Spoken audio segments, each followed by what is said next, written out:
At its peak, it unified the Mongol tribes, incorporated Xinjiang and Tibet into its territory, extended westward to the Pamirs and Lake Balkhash, northward to the Mongolian steppe and Siberia, eastward to the Pacific Ocean, and southward to the Nansha Islands. It achieved an unprecedented unity of more than 50 ethnic groups.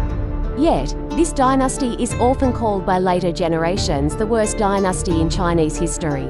In this episode, let us understand the rise and fall of the Qing dynasty in one go, beginning in 1636, when Hong Taiji proclaimed himself emperor and changed the state's name to Great Qing, and ending in 1912 when Yuan Shikai, minister of the Beiyan government, coerced Emperor Pui to abdicate and issued the Imperial Edict of Abdication. The Qing dynasty lasted for 276 years, ruled by the Eisenjora clan, with 12 emperors. To truly grasp its history, we must start from the very beginning. In 1583, Narachi of the Eisenjora clan, starting with the 13 suits of armor inherited from his grandfather, rose in rebellion and began a campaign of unification among the Jeonjo Jurchen tribes. After more than 20 years of conquest, he successively unified the Jurchen tribes north of the Changbai Mountains and along the Songhua River. He established the 8-banner system, ruling jointly with the banner lords. As his military strength grew, in 1616 Narachi founded the later Jin and proclaimed himself Khan. In 1619, the Ming assembled 200,000 elite troops along with forces from Korea and other tributary states, forming an army said to number 470,000. They advanced in 4 routes into Liaodong. Narachi concentrated his forces to destroy the enemy's living strength, declaring, "No matter how many routes, strike only one." Within 5 days, he crushed 3 of the 4 Ming armies, annihilating more than 50,000 troops. Only the slow-moving army of Li Rubo managed to retreat. The others were completely wiped out. The Battle of Sa-Withus became a turning point in the Ming-Qing Wars. Afterward, Narachi captured Shenyang, Laoyang, and more than 70 cities east of the Liao River. He moved the capital first to Laoyang and later to Shenyang, seizing most of Liaodong. The following year, when attacking Mingyuan, he was defeated by Yuan Cholwan and died soon after from illness. His 8th son, Hong Taiji, succeeded the Khanate. He carried out sweeping reforms toward feudalization, strengthening central authority. He subdued Korea and the Mongols south of the Gobi, removing threats on both flanks. He adopted the advice of surrendered Han officials, established the policy of negotiating peace with the Ming while consolidating our strength, and began employing Han generals. His aim was entry into the Central Plains. In 1636, at the urging of Manchu, Han, and Mongol nobles, Hong Taiji proclaimed himself emperor, renamed the state Great Qing, and the following year forced Korea into vassalage. He continued fighting the Ming, winning the Battle of Songjin and capturing Ming general Hong Chen-chu, breaking the Mingyuan defensive line.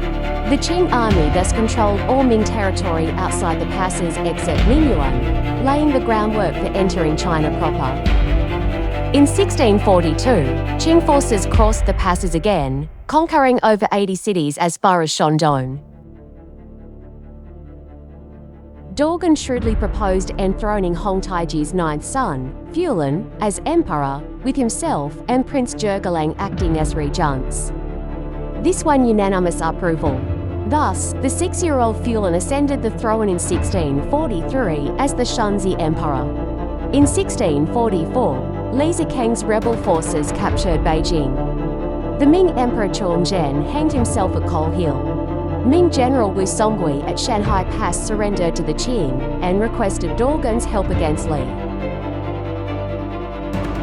Dogon immediately led the 8 banners, with Wu Songui guiding the way, and defeated Li's army at Shanhai Pass. The Qing then occupied Beijing and declared, "Now we fix our capital in Yanjing to pacify China." This marked the Qing's transformation into the central dynasty ruling all of China. In 1650, Dogon died while hunting, and Shanxi began personal rule earlier than expected. He curtailed the power of princes, stopped the seizure of land, reformed governance, and punished corruption, easing ethnic tensions. Facing nationwide anti-Qing resistance, Shunzi adopted a dual policy, leniency combined with suppression. He reinstated Hong Cheng-chu, who painstakingly stabilized the situation. By 1659, Qing forces had captured Kunming and Yunnan, leaving only Zhangchengong in the southeast as major resistance. However, at just 24 years old, Shunzi died of illness. His throne passed to his third son, Zhuangye, the Kangxi Emperor. Ascending the throne at age 8, Kangxi began personal rule at 14 and reigned for 61 years, the longest of any Chinese emperor. Early in his reign, he defeated the powerful regent Oboi. Later, he quelled the revolt of the three feudatories, recovered Taiwan after the Battle of Penghu, repelled Russian incursions, and signed the Treaty of Nerchinsk, securing Qing's sovereignty over the Amur Basin. He launched 3 campaigns against Galdan, leading to victory, and the Dolon Alliance, replacing war with Mongol unity under the Qing. Domestically, Kangxi promoted economic recovery, winning the loyalty of Han Chinese. His rule ushered in the beginning of the prosperous era of Kangxi and Qianlong. Yet, in his later years, corruption worsened, and his sons fought bitterly over succession after the deposition of the crown prince. After his death, his fourth son, Yunzheng, seized the throne as the Yongzheng Emperor. Yongzheng carried out sweeping reforms, replacing hereditary native chiefdoms with direct rule Gai Tugilu, abolishing degrading social statuses, reforming taxation, establishing the official stipend and system to reduce corruption, and enforcing equal tax obligations for officials and gentry. He also crushed a rebellion in Qinghai and reformed succession with the secret heir system, stabilizing imperial succession. In 1735, Yongzheng died, and his son Hongli became the Qianlong Emperor. Under Qianlong, the Qing reached its greatest territorial extent. He reduced taxes 5 times, remitted tribute 3 times, lightened peasants' burdens, and enriched the state treasury. He reconquered Xinjiang, bringing the empire to its maximum size. In 1795, he abdicated in favor of his 15th son, Yongyang, the Jiaqing Emperor. During Jiaqing's early years, Qianlong still held real power. Only after Qianlong's death in 1799 did Jiaqing truly rule. He sought to reform politics under the banner of renewal, executed the powerful minister Hessian, and tried to curb corruption. But his limited reforms failed to reverse decline.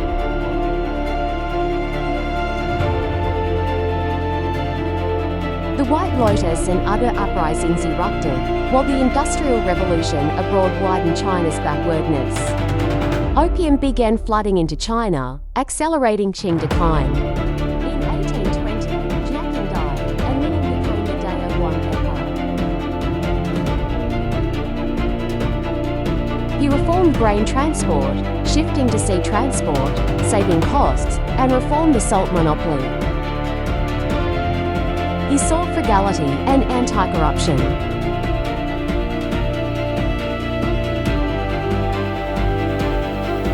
From the start, Daoguang forbade opium trade and use, supporting Lin's X's crackdown.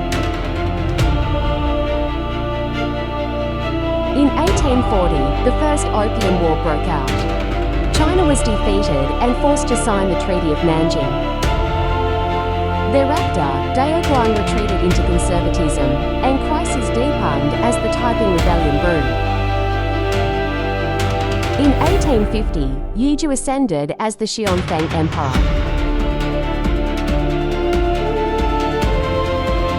His reign faced severe internal and external crises.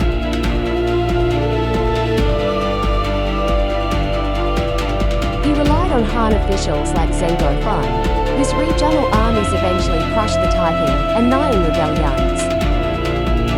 Yet, foreign powers forced humiliating treaties upon him. After his death, his young son Zikun became the Tongzi Emperor.